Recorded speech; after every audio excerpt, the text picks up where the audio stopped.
Alrighty, imagine you're watching a sweet and fun slice of life anime, but then you have the sudden wish to see that fun anime turn into the most brutal, R-rated anime that you could possibly find. Has this ever happened to you too, or am I the only idiot here? We are same.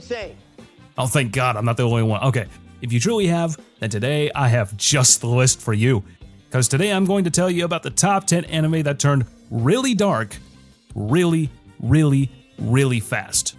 So without further nonsense, let's just dive on into it. To start off the list, we've got School Days.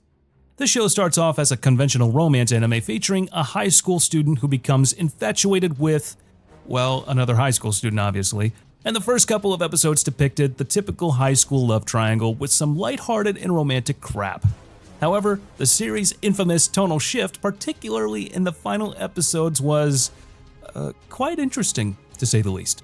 Episode 11, Everybody's Makoto, was definitely the oddball and went down in infamy, because that's where the lighthearted romantic drama descends into pure psychological horror. And the climax, even more infamous than episode 11, is the finale, episode 12, School Days, which involves murder and intense emotional breakdowns. And holy crap, it was freaking dark, giving absolutely no hint of the incoming horror. The show literally baited all the rom-com lovers with the first few episodes, but then it slapped the hell out of them with the final few episodes. And now with such a unique turn of events, you would expect this anime to be higher up on the list. But all the rom-com crap was just too cringy for my taste, and also, some of the characters were just really irritating. So I think this is pretty deserving of the last spot of today's list. Then at number 9, we have Happy Sugar Life. Just as its name, Happy Sugar Life begins with a sweet and seemingly innocent premise. But something about it is, how should I put this one? It's kind of unsettling. I mean, even with the typical slice of life setting, I was getting these kind of weird vibes. I knew some crap was going on behind the scenes, and the story mainly focuses on a high school girl who appears to live a perfect life with her so-called younger sister.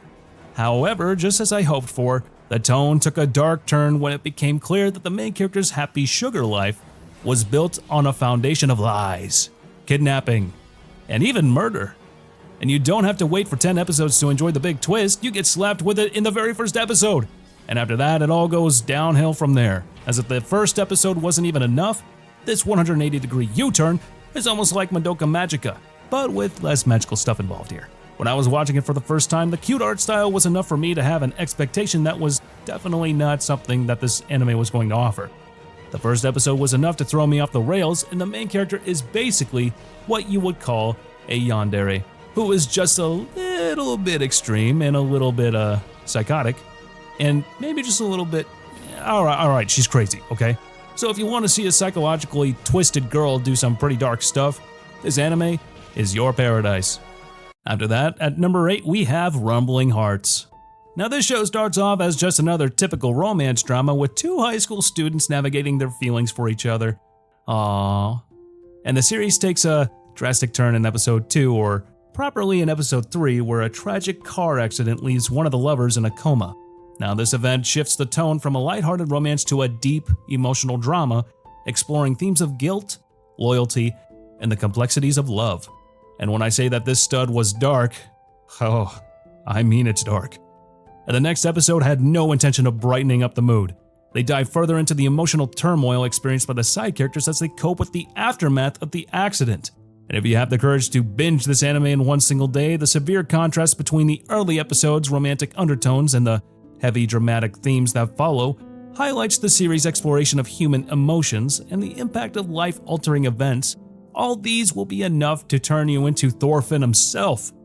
So watch this show if you want to watch a dark and hard-hitting drama that's gonna roll out salt water from your eyes.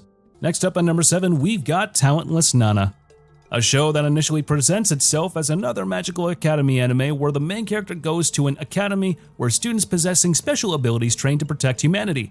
However, the first episode's shocking twist reveals that Nana, the seemingly talentless main character, is actually an assassin sent to eliminate these students, who, by the way, are deemed threats to humanity.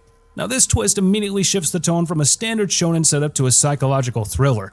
The series explores themes of trust, deception, and the moral ambiguity of Nana's mission. And the fact that made my jaw drop was how fast the show shifted the tone from a typical shonen setup to a psychological thriller.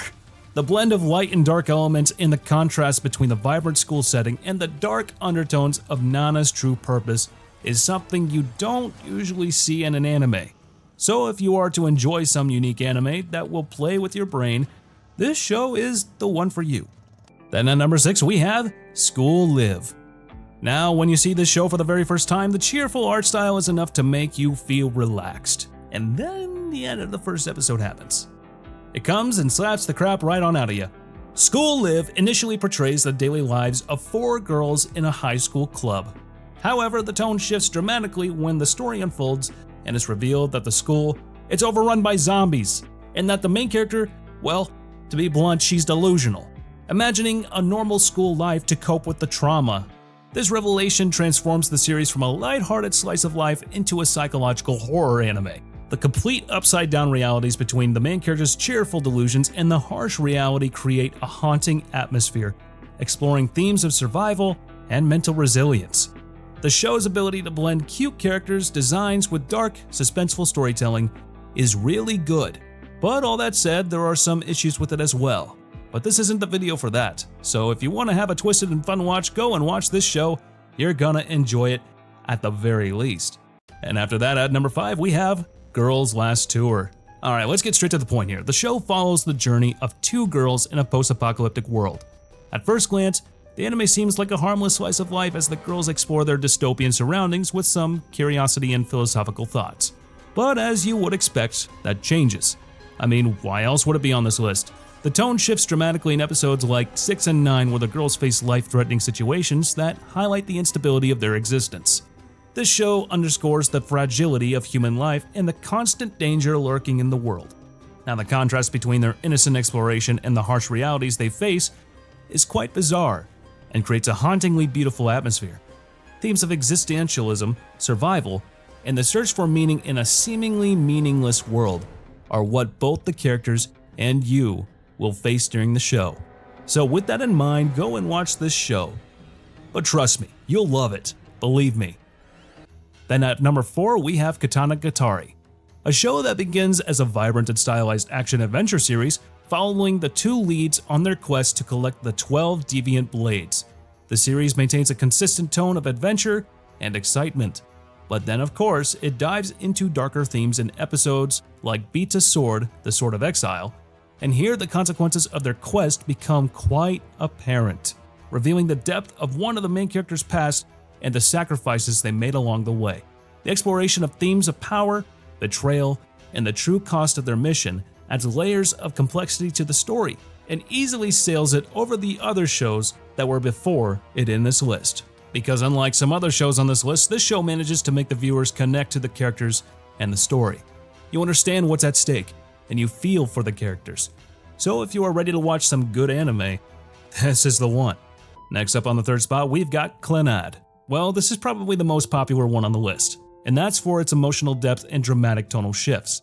The series begins as a lighthearted slice-of-life story focusing on Tomoya and his interactions with various characters in his high school. The early episodes are filled with comedic moments and heartwarming scenes, creating a feel-good atmosphere. However, the tone takes a significantly darker turn in Clad after story, especially in episodes dealing with loss, grief, and adult struggles. And episodes 16 and 18 do a wonderful job of shattering the familial joy with tragedy. The ridiculous contrast between the comedic, heartwarming moments and intense emotional scenes is so sad, it's funny. And the sudden emotional depth and exploration of grief and recovery are powerful, making it a tearjerker much like Anohana, where the focus on heartfelt, real-life struggles leaves a lasting impact. So keep a box of tissues nearby, this one is gonna get you. Then at the runners-up of today's list, we have The Gray Man, a show that blends shonen action with dark and gothic themes following Alan Walker, yeah, that's his actual name, and his fellow exorcists in their battle against the Millennium Earl and his Akuma. The series maintains a consistently dark tone, but of course it wasn't enough. So it amplifies its horror elements in episode 5, where it dives into the tragic backstories of characters and reveals the true nature of their enemies, enhancing the series' emotional and psychological depth. The show's ability to balance action, horror, and emotional narratives is the biggest green flag for me. In addition, this show also portrayed themes of sacrifice, redemption, and the battle between good and evil with a rich, dark narrative. Each episode adds the complexity of story, making The Gray Man a compelling series that will definitely captivate you. So give this one a try. But of course, at the top spot, we've got the Winner Anime of the Year award, Made in Abyss. Known for its drastic tonal shifts, the story of this show begins with a whimsical and adventurous spirit as Rico and Reg explore the mysterious abyss. Now, what is the abyss? Not gonna tell. Go and watch the show. Now, the early episodes are filled with a sense of wonder and discovery, capturing the beauty and mystery of their world. But if you have not skipped the whole video to get to the point, you know that's not how things go here. As the main characters dive deeper into the abyss, the show starts taking a darker turn. And when I say dark, I mean it's darker than the future of Gojo. Oops, I forgot to give a spoiler alert to the anime only, didn't I? Well, forget it. And the darkest stuff happens in episode 10 and 13, where the dangers and horrors of the abyss are laid bare. And when you compare this to the first few episodes of the show, you'll laugh at how contrasting they are. The word contrast is not contrast enough to describe how contrasting it is. And that's a lot of contrast. So if you still haven't watched this show, what the hell are you even doing on this channel? Go watch it. And don't forget to come back and comment about how psychologically tormented you are by it. Well, that's the list for today, guys. So if you were able to make it this far, please be sure to comment on which anime you thought turned dark. And also press on that bell icon and click that subscribe button and set us all to be notified about all our latest new videos. And as for now, I'll catch you later. See you in the next one.